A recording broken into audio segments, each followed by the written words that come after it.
Good morning guys, ito na oh. Ayan, sumibol na after 5 days.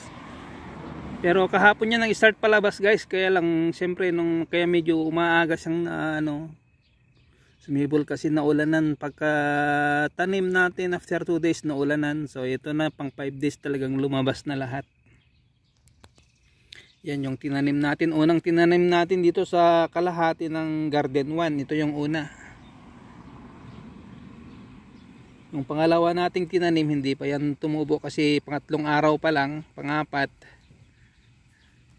Kasi naulanan ka agad yan, pagkatanim, kinabukasan naulanan. Sana hindi siya nabulok. Ito kasi 3 days bago siya naulanan sa tamang tama. Supposed to be na magpapatubig tayo nung pang 3 araw niya, kaso umulan sa gabi yung malakas. Then kahapon umulan din, daling araw. Ito na guys, ikutan natin.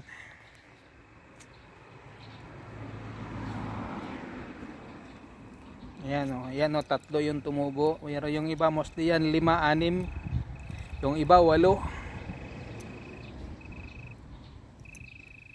Ganyan yan o. Ganyan guys yung yung trip kainin ng mga ibon. Ayan o, yung mga niya, ito yung mga puti saka yung talbos. So maglalagay tayo mamaya guys ng repellent. Kasama na rin yung pang kuhol, yung kuhol na maliliit kasi yung land snail na tinatawag. Kasi habang malambot pa yan ang gusto nilang kainin. Saka panayang ulan, marami dyan guys nanggagaling yung mga kuhol.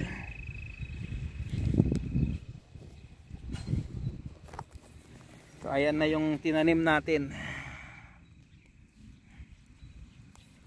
Doon ikutan natin guys.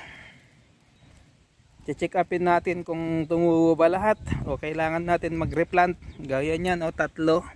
Pero antayin natin yan guys after 2 weeks.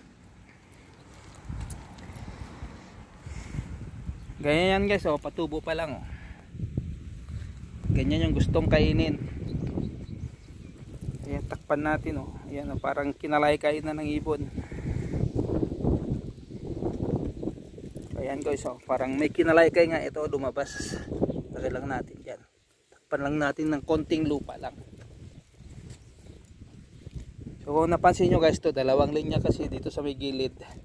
Kasi pag dito natin itatanim guys, dito langanin na, hindi natin malalagyan ng kanal. Kasi ito yung pinaka main kanal na isa dito, isa sa may gitna, isa sa dulo. 3 ang kanal nito guys kasi yung tubig nila dyan doon, lahat dito ang bagsak. Pag nag-overflow ng irigasyon, dito rin ang bagsak. So dito, yung una natin dito sa 2 linya, check up natin kung 100% na tumubo. So I think parang lang siya guys, parang 85% to 90%. Yan, takpan natin yan bagong sibol pa lang. It means na kinalaykay din siya guys ng ibon. Yan yan, takpan lang natin ng lupa baka sakaling makasurvive pa. Ayan lumabas.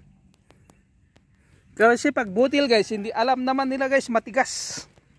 Hihintay nilang talagang yung pasibol siya para malambot. So dito sa banda rito guys konti yung tubo, isang gilid. So it means kinalaykay talaga guys kasi ayan siyempre ibon maghahanap ng pagkain. Pero mostly guys yung tinanim ko kasi guys is 5, 6.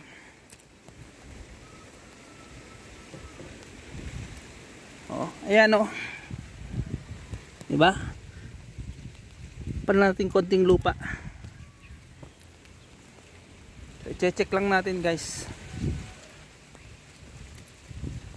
Kasi dito guys mataas dyan. Pag umulan yung tubig lahat dito pababa.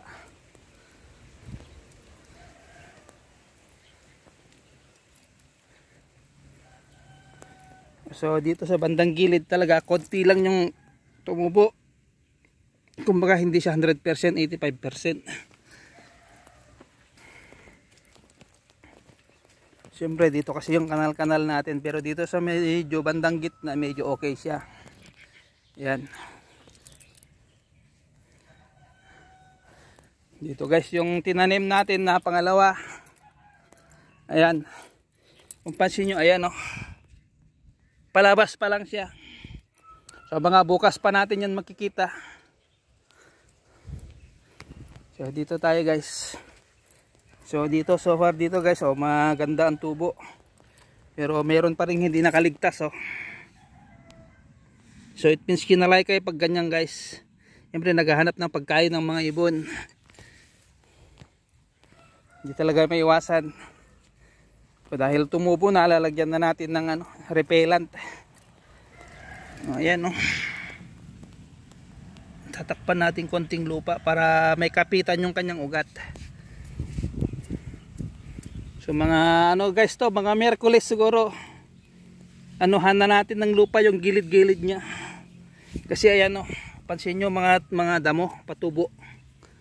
Kasi naulanan kaagad. Kasi ang ano ko talaga, pang 5 days dapat siya mapatubigan, kaso umulan nga. Malakas pang ulan.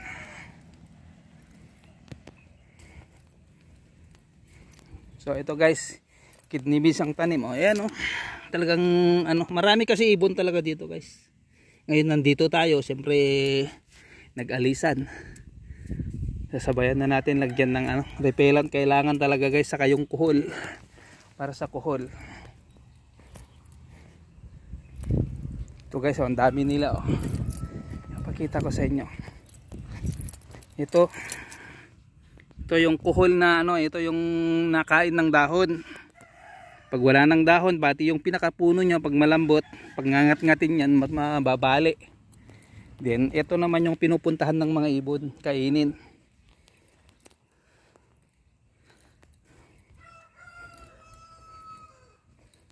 Oh, ayan oh.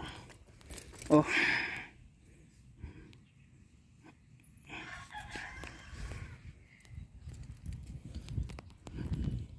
So maglalagay tayo guys ng repellent.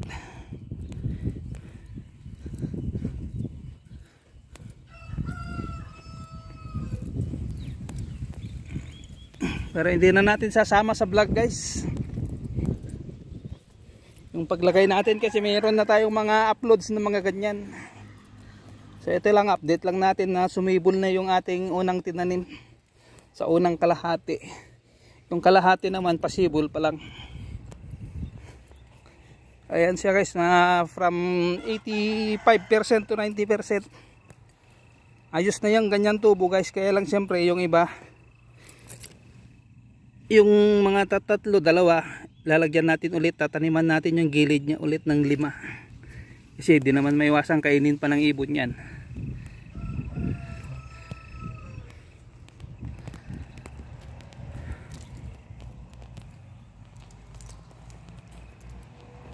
Ayan.